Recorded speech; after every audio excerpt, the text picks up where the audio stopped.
Hey there, subscribe to my channel, and also press this bell icon so you never miss any new updates, cause whenever we upload new video you will get a notification on your phone. You will hear a radio interview about an upcoming fair.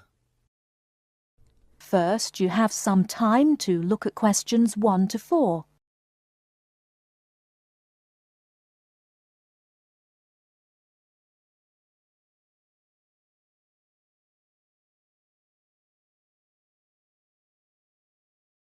Now we shall begin. You should answer the questions as you listen, because you will not hear the recording a second time. Listen carefully and answer questions 1 to 4.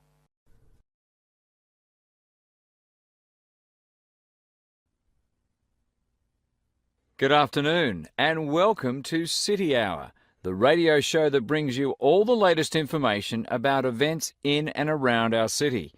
Today we have with us Cynthia Smith, who is heading up this year's City Fair. Cynthia, would you start by giving us some of the basic information about the fair? Where will it take place this year? I'm glad you asked that question because I know most people will be expecting the fair to be at the fairgrounds as usual, but we've had to change the location this year due to some construction work. You know, they're building the new high school in that neighbourhood and they've been using the fairgrounds as a place to store construction materials. So we've moved the fair to City Park, which I think is a wonderful location. Yes, that will be a great place for the fair.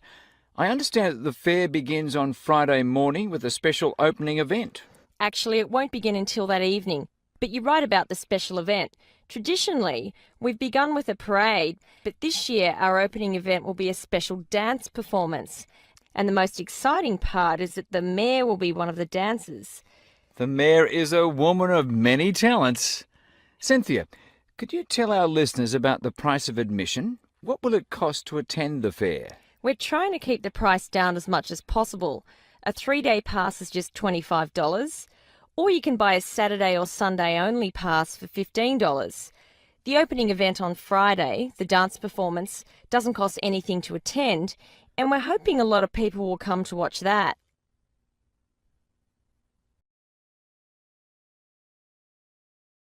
Before you hear the rest of the conversation, you have some time to look at questions 5 to 10.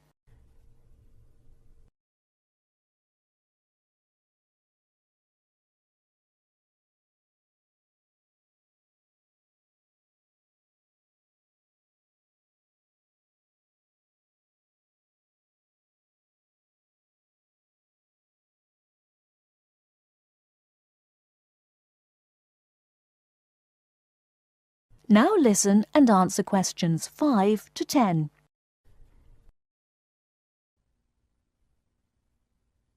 Could you tell us about some of the events planned for Saturday and Sunday, the main days of the fair? We have a lot of exciting things planned.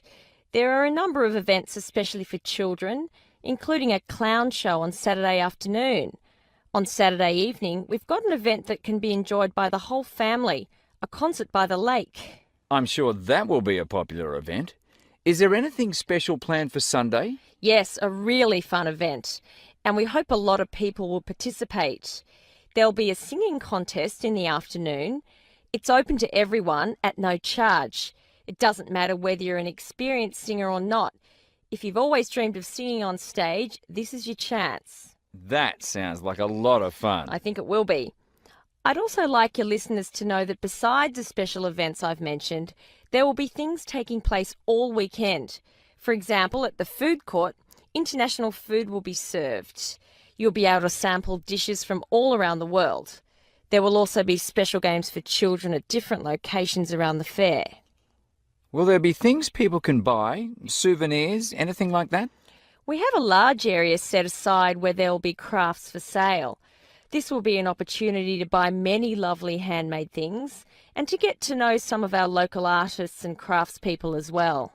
It sounds like there will be a lot of fun for everyone at this year's fair. Thank you for sharing the information with us, Cynthia. Thank you for inviting me.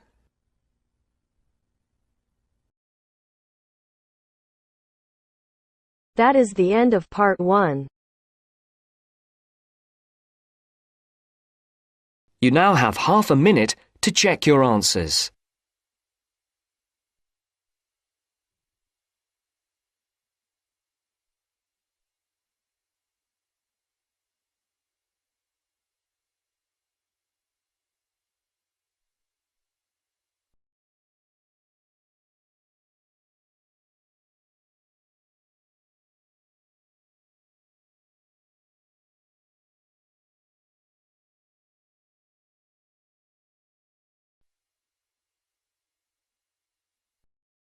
Now turns to Part 2.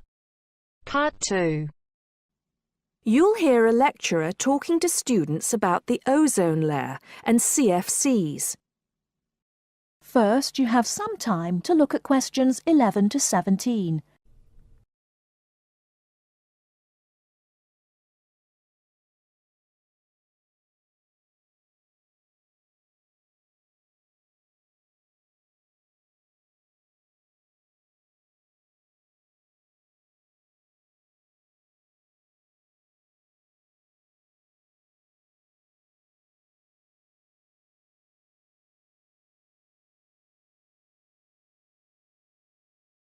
Now, listen carefully and answer questions 11 to 17. Today, it is well known that CFCs, or chlorofluorocarbons, can do immense damage to the ozone layer, which protects the Earth from harmful radiation from the Sun. However, it was as recently as the mid-1970s when the connection between CFCs and ozone layer destruction was first established. The story starts back in 1957, when James Lovelock invented the electron capture detector. This is a machine that can detect very small amounts of a chemical compound in the atmosphere. Indeed, using the machine, it was Lovelock who was the first person to detect the widespread presence of CFCs in the Earth's atmosphere. In 1973, Lovelock, on a research trip which he'd funded himself, measured the amount of CFCs in the atmosphere in the Arctic and in Antarctica, but unfortunately came to the wrong conclusion that CFCs are not harmful to the environment. Following on from this work, though, in 1974, Sherry Rowland and Mario Molina published the very first scientific paper on the connection between CFCs and ozone depletion.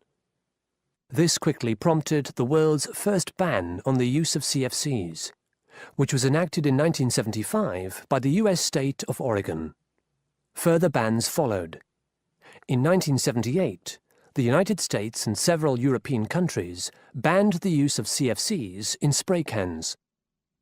CFCs were still allowed to be used, though, for refrigeration and in solvents. It was in the mid-1980s that scientists in Antarctica observed a huge depletion in the ozone layer above them, often called the hole in the ozone layer. This led, in 1987, to the signing of the Montreal Protocol, which called for further reductions in the production and use of CFCs, and then, 2 years later, to a European Union agreement to ban the production of all CFCs by the end of the century. Before you hear the rest of the talk, you have some time to look at questions 18 to 20.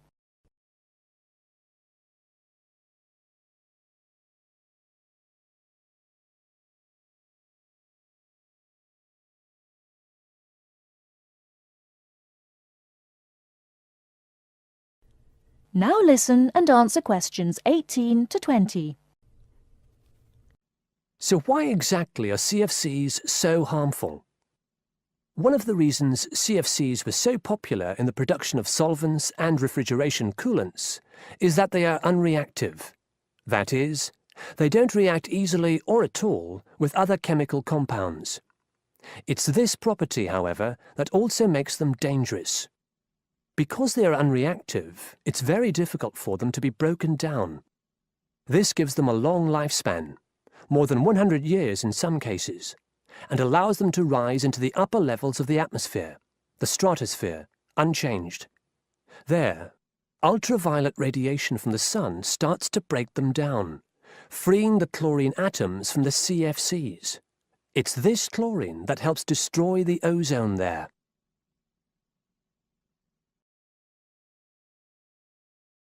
That is the end of Part 2. You now have half a minute to check your answers.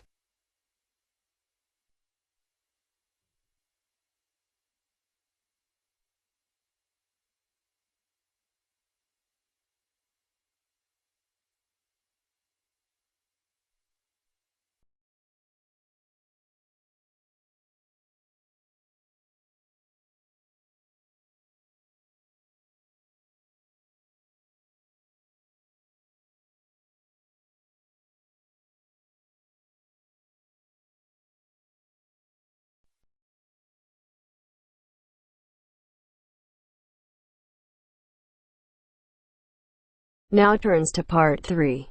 Part 3. You'll hear a tutor and a student discussing transport. First, you have some time to look at questions 21 to 25.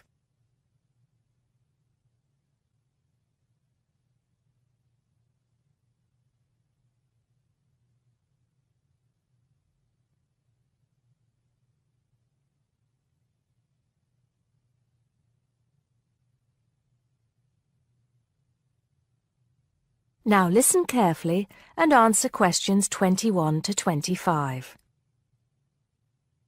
Come in, John, come in. How's the paper going? Morning, Mr. Taylor. Pretty well, actually.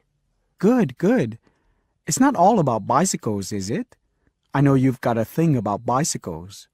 Yes, but that's just... There are other ways to get around town, you know. Yes, I know, and I think I've researched pretty well all of them. Right then. So your paper's about urban transport in London, eh? Not just London, but that is going to be the focus. I've also looked at urban transport systems in cities around the world: Madrid, Beijing, Mexico City, Amsterdam, Paris, other countries too. You have been busy, haven't you? What's the purpose of your study? Well, two things really. I want to see if there are more efficient ways of organizing urban transport systems while cutting down on traffic congestion, and of course pollution, and to find ways of encouraging people to use public transport instead of their cars. Let's start with that then, with cars. I think you'll have a hard time thinking of ways to persuade people to swap their cars for a crowded bus or underground train. They're convenient, comfortable, faster, and sometimes they're a status symbol too. Okay, I agree that cars will probably always be the most popular means of transport, but there are ways to cut down the number of people who bring their cars into the city. It's a problem that affects every big city, and several methods have been tried. I know, as I've found to my cost. When I go into London, which I do 2 or 3 times a week, I have to pay £5 to get into the city centre. Has your research thrown up any more places where they do this? Oh, yes. Apart from London, there's Oslo, Stockholm, Singapore. Now, there, in Singapore, they've got it really organized. They've imposed a tax on all roads leading into the city center, and they have electronic sensors that identify each car, and then debit a credit card belonging to the owner. Before you hear the rest of the conversation, you have some time to look at questions 26 to 30.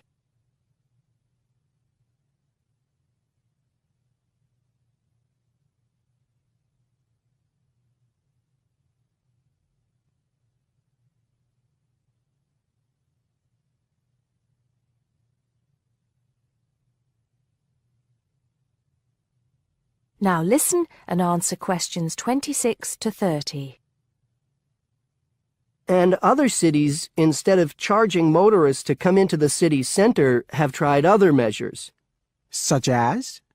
Well, in Athens, cars are only allowed to go into the city center on alternate days, depending on their license plate number. In Bogota and some other Latin American cities, such as Quito and Sao Paulo, they've developed what is called a BRT system. A what? A BRT system, a bus rapid transit system. People leave their cars outside the city and take buses, which have special express lanes into and through the city. It's been so successful that they're trying it out in Mexico City, Beijing, Seoul, and Taipei. And other cities are pedestrianizing more and more areas of the city center. I see. How have these measures affected traffic congestion and pollution levels? In most cases, it has led to a reduction in the number of cars entering the city center. Certainly in Singapore, where it's now much easier to move around the city and the air is much cleaner than most other cities in that part of the world. London, too, I believe. I can give some facts and figures if you like. Please do. In the first year after the tax was introduced, the number of people using buses to get to the city center rose by 38%. Really? 38%? Incredible! Yes, and the number of cars entering central London dropped by about 18%. There's more. The number of people using bicycles and mopeds went up 17%. I knew we'd get to bicycles at some point. Well, yes. In the city, the bicycle has a lot going for it. You can avoid traffic jams, there are no parking problems, they don't pollute, they're cheap to run, and they don't cost very much. Oh, and here's another fact for you. You can fit 20 bicycles in the space needed to park one car. Well, I never. But I can't see it catching on. Besides, we seem to be getting off the point. Not at all. China, Japan, and Holland have all integrated bicycles into their urban transport systems. In Holland and Japan, they've got special parking areas for commuters who get to the station by bike, and Japan has even built multi-story parking facilities for bikes close to railway stations. Then look at America. In New York, delivery services use bicycles because they can deliver messages and small parcels far more quickly and at much lower cost than cars or vans. Even the police use bicycles. In fact, in about 80% of the towns in America where the population is around 500,000, the police regularly patrol on bicycles. And they have proved to be effective because they can reach the scene of an accident or crime faster and more quietly than officers in patrol cars, making a lot more arrests per officer. Well, you do know your bicycles, don't you? But I do need to hear more about the public transport system and what's to be done about that. And I'd like you to look a bit more into the economics of it, how much it will cost to improve the situation, and so on. Okay? Right. See you next Tuesday. Yes, next Tuesday. Bye, Mr. Taylor.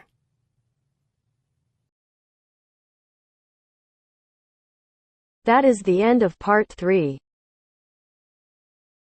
You now have half a minute to check your answers.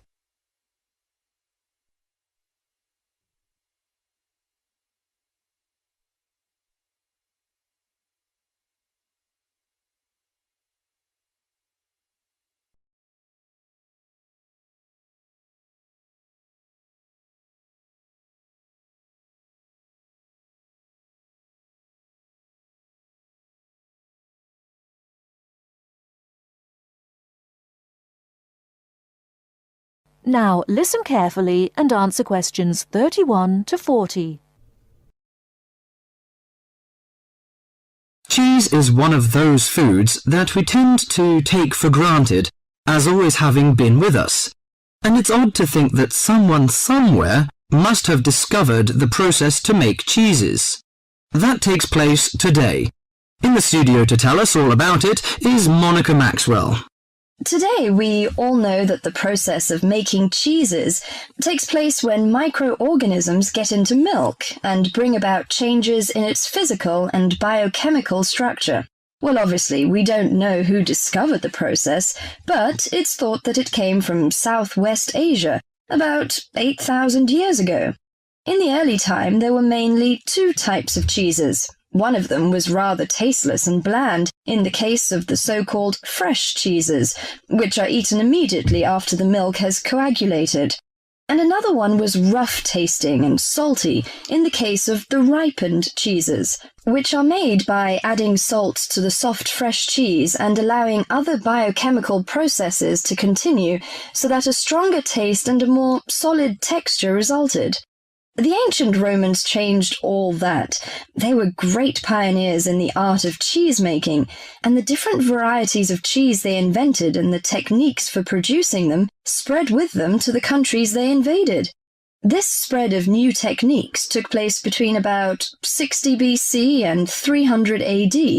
You can still trace their influence in the English word cheese, which comes ultimately from the Latin word caseus, that's C-A-S-E-U-S. At this stage in history, people weren't aware in a scientific way of the role of different microorganisms and enzymes in producing different types of cheese, but they knew from experience that cheese's tastes were relevant to something. If you kept your milk or your pre-cheese mixture at a certain temperature or in a certain environment, things would turn out in a certain way. In the 19th century, with the increasing knowledge about microorganism, there came the next great step forward in cheese making. Once it was known exactly which microorganism was involved in the different stages of producing a cheese, and how the presence of different microorganisms affected the taste, it was possible to introduce them deliberately and to industrialize the process. Nowadays, cheese is made on a large scale in factories, although the small producer working from his dairy farm continued to exist and still exists today. Cheesemaking moved very much into the world of technology and industrial processes, although because the aim is still to produce something that people like to eat, there's still an important role for human judgment. People still go round tasting the young cheese at different stages to see how it's getting on, and may add a bit of this or that to improve the final taste. Whatever the scale of production, there is still room for the development of art alongside the technology. That is the end of part 4. You now have half a minute